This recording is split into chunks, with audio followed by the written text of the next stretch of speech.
And what we see when people adopt a plant-based diet is the most spectacular changes in medicine. The obesity starts to melt away, the arteries open up, the high blood pressure comes down, the joints stop hurting, the psoriatic skin clears up, the asthmatic lungs stop wheezing, the migraine headaches go away, the irritable bowel settles down, and they turn into normal, healthy people. It's the most exciting transformation in medicine, and it's available to all of us by eating the diet we're really meant to run on. We are not carnivorous apes. As I mentioned yesterday, the paleo folks, I think, are setting themselves up for an epidemic of colon cancer, heart attacks, strokes, autoimmune diseases, diabetes, inflammatory bowel disease, and dementia. Wait 5 years, watch what this diet does. It's out of truth. It's not what we are supposed to be eating. And the folks who think we should be everybody should be eating paleo, are they really advocating a flesh-based diet for 9 billion people 3 times a day? It's going to destroy this planet. Large-scale animal agriculture is the driving force of every single environmental devastation we faced. It's why they're cutting down the forest. The soils of the Midwest are running into the Mississippi River and going out into the ocean at the rate of a dump truck load a second off corn and soybean fields destined for the gullets of animals. Most of the water in this country irrigates alfalfa, corn, and soybeans. Most of the water is polluted by the pesticides and herbicides on the corn and soybean fields and the manure from the feedlots. Most species are being driven to extinction because we're taking their land to grow feed corn. And most of the carbon dioxide, methane, and nitrous oxide are coming from animal agriculture that's making this planet warmer. Burgers for 8 billion is a recipe for earthicide. And I urge you to educate yourself. Go to the website of Dr. Richard Oppenlander called Comfortably Unaware, which is right where the meat and dairy industry wants you. And read his book, watch his videos called Comfortably Unaware. You'll understand. And he says very clearly that you can put solar panels on everybody's house, you can give electric cars to everybody in the world. And unless we change from an animal-based diet to a plant-based diet, nothing is going to make any difference. We are being asked as individuals, if you want to live a long, healthy life, evolve your diet to a plant-based one. And as a species, we want to stay living on this planet. We must, as a species, adopt a plant-based diet. And don't think it doesn't matter. You got kids, you got little kids, you got nieces and nephews like I do. Every time you're in the restaurant and you turn to the waiter and say, I'll have the beef, I'll have the veal, I'll have the chicken, I'll have the turkey. Every time you say that animal's name, your children's world gets a little hotter, a little drier, a little deader, and those seas rise a little bit more. Now, stop kidding ourselves that these animals come from the farm. They come from your future, from your kids' futures, from your grandchildren's future. It matters. We have screwed up their world. It's their world, and we owe them finally getting our own trip together so we stop injuring the planet that they need to live on.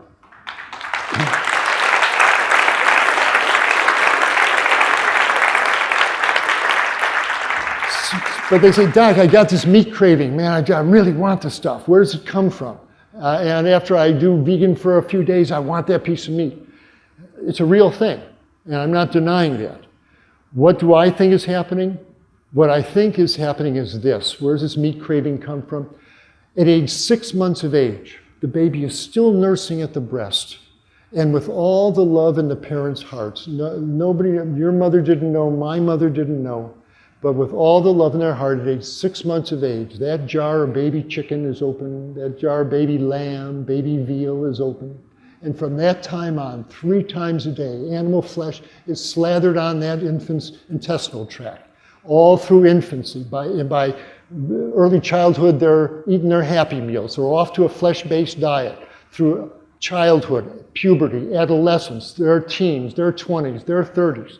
You eat animal flesh 3 times a day for 30 years. You're going to grow dependent upon it. There are animal-based nutrients, muscle-based nutrients, carnitine, creatine, that your body makes, but if it's coming in 3 times a day pre-formed since infancy, what do you think your genes are going to do? They're going to downregulate. They don't want too much carnitine in your bloodstream. You'll create TMAO. And so you've got a dependency on this preformed nutrients coming in, and then You go to a meeting like this, you see forks over knives, you see cowspiracy, the plant-based light goes on, and suddenly you stop it, and all that preformed carnitine, creatine, gone. Got to make your own right now. Most people can gear their enzymes up and do this, but some folks may take 3 months, 6 months, a year to get those genes and enzymes going. And during that time, they draw down on their own carnitine, creatine, so they don't feel so good. And then they eat some meat, and all those preformed muscle nutrients flow through their tissues. Whoa, I feel great. Vegan, schmegan, man, I'm a carnivore. I need that meat. And they do. But this is not normal human physiology. This is an acquired dependency created by feeding a human infant animal flesh 3 times a day since infancy. No other primate does that. No gorilla does that. No bonobo does that. But we do now. Didn't used to. All through the 1600s, 1700s, 1900s, we lived on farms. And you ate from your garden. You may have pot roast on Sunday and fish on Friday, and that was it, man. You ate potato soups and cabbage stews. You didn't go killing your chickens every night for buffalo wings. That's for darn sure. You run out of chickens pretty quick. It was mostly a plant-based diet. But since World War II, we've gotten so rich, and we're subsidizing the corn and soybean, and we get these cheap cheeseburgers. But this is not normal human diet. It's not normal human physiology. And this meat craving is induced. And you can break through it by having a little bit of meat and coast on it for as long as you can. I tell my folks, if you feel my body needs animal protein, and it might, because of this acquired dependency, then fair enough. I tell folks, then consider it medicinal, animal flesh. Consider meat like a very expensive vitamin tablet that's toxic in large amounts. You wouldn't be eating handfuls of multivitamins. Don't be eating big slabs of flesh. Find the smallest amount of animal flesh you think your body requires from the least injurious source. It's always injurious to the animal. And then have a little bit on Monday, coast on that 3, 4, 5, 6 days until Friday, Saturday, Sunday, until you think you need a little more, and have another size of deck of playing cards. Coast on that 4, 5, 6 days as long as you can. Have it twice a week, not 3 times a day like we are doing now, and space out the time in between the animal flesh, and after a while it drops out of your diet. That's what I recommend people do. So, this is hard acquired knowledge that I'm sharing with you. Medical students, doctors are not taught about nutrition. They are practicing medicine like what their patients are eating has no effect on these diseases that these people are bringing in front of them. And I've been going to the medical school saying, listen, to the young students, 1st, 2nd, 3rd year students, you're not going to be seeing leprosy and smallpox. It's what your patients are eating. And that's why they're sitting in front of you, obese, clogged up, hypertensive, diabetic, and inflamed. It's from the meat and the cheese and the oils and the sugar and the flour. It's the food. It's the food. And before you order another $1,000 scan, another $500 lab test, ask the patient, what did you eat yesterday? Take me through a typical eating day. And it's full of burgers and buffalo wings and pizzas. That's all you need to know, man. Start there. Send them to the plant-based dietitian. Let her do some counseling, see them back in a couple of weeks, and get that patient healthy at the base level. And the students are open to this message. And so I've teamed up with Plant Pure Nation, Nelson Campbell's organization, who are helping me going around to the medical schools. If you would like to help me, because it takes money for these plane tickets, etc., go to my website and go to drklaper.com and click on Moving Medicine Forward. And you can not only learn how you can support us, but I've got a little square on the bottom saying if you know a medical student at a medical school or you're somebody who's on the staff who think they might be interested in having Dr. Klaper come and talk to them, click here, tell us their name, and we will contact them. So I want to get to as many medical schools as possible. Here I am up at McGill in Montreal. Here at the University of Michigan in Ann Arbor, the students are sparkly-eyed. They come up to me afterwards, thank you, somebody, because in every med school class there's 20 students who've seen forks over knives. They've seen what the hell, the light is on, but nobody's talking to them about it, this powerful tool. Well, I'm there to legitimize, you're not crazy, it's the food, and that's where the focus should be.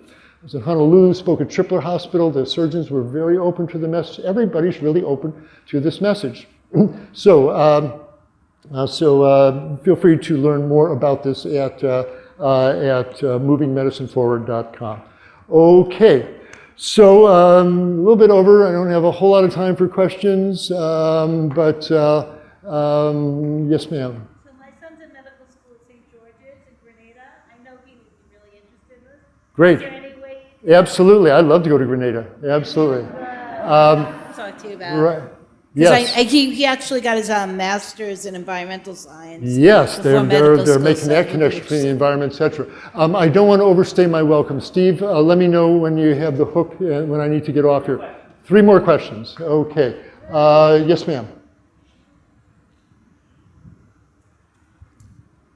Thank you. Number one, I'm just going to throw out the movie Cowspiracy when it comes to eating, food, and the environment. Cowspiracy on Netflix or your library. My real question is, I really appreciated the Furman discussion on vitamins because that's been a problem I've had with the excessive amounts of certain fat-soluble, blah, blah, blah. But I do want to ask, for those over a certain age, say 65, would you recommend bigger, more supplementing or not? Right. The question, do older folks need more protein? Do they need more vitamins? It's showed that you could use an extra dollop of protein if you're over 60. But again, these are folks who've been eating meat and dairy all their lives. Lean, healthy vegans probably don't need much protein.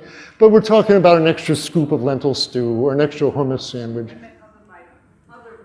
Other vitamins. No, if your gut is healthy, your absorption should be fine. I wouldn't think it's a problem.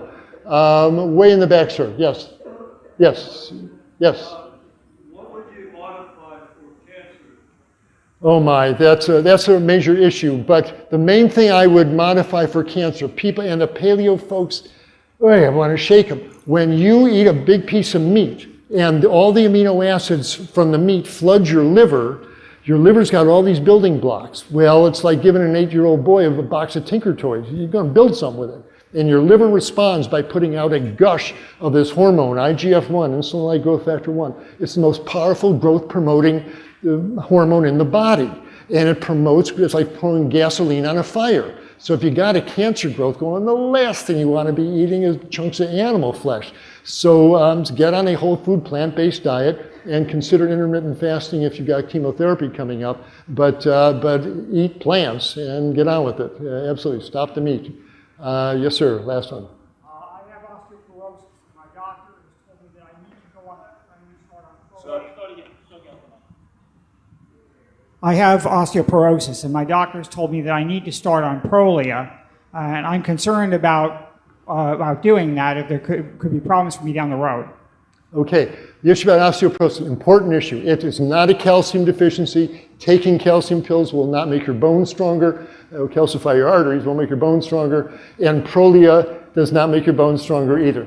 Make a long story short, go to my website, drklaper.com. I did a video called Healthy Bones, and I go into the whole osteoporosis issue. Watch my Healthy Bones webinar, it'll explain it. But basically, osteoporosis, not a calcium deficiency, it's disuse atrophy of the bones. When you stop using your muscles, they turn into guacamole. They atrophy. Well, so do your bones. We used to spend all day working in the garden, lifting heavy tools, carrying firewood, putting shingles on the roof. We used to be physical creatures, and every time you carry a load on your shoulder, a little wow of weight goes down your spine, down your hips, and the bones cells that spin out new bone wake up. And just like, when you use your muscles, they get bigger. You use your bones, you carry weight, and your bones get stronger. The osteoblasts are still there. That's how you make your bones stronger, is you get yourself a little 8-pound weighted vest, grab a couple of 3-pound hand weights, go for a 30-minute walk every day. Just wear the vest, go to the post office. Every step you take with the weighted vest, a couple of hand weights, stresses your bones, wakes up the osteoblasts, they start building new bone. Yeah, you need some K2, you need a little calcium, et cetera, but it's mostly disuse atrophy of the bones because we're so sedentary. We sit when we walk, when we eat, when we move. We're sitting all day. Not when we walk, I guess, but when we work. So see my Healthy Bones webinar. I go into the whole detail of it, but use your bones and they'll get stronger. Well, good. A lot of stuff. Thank you very much, everyone. Eat plants. Eat plants. Eat plants. Thank you.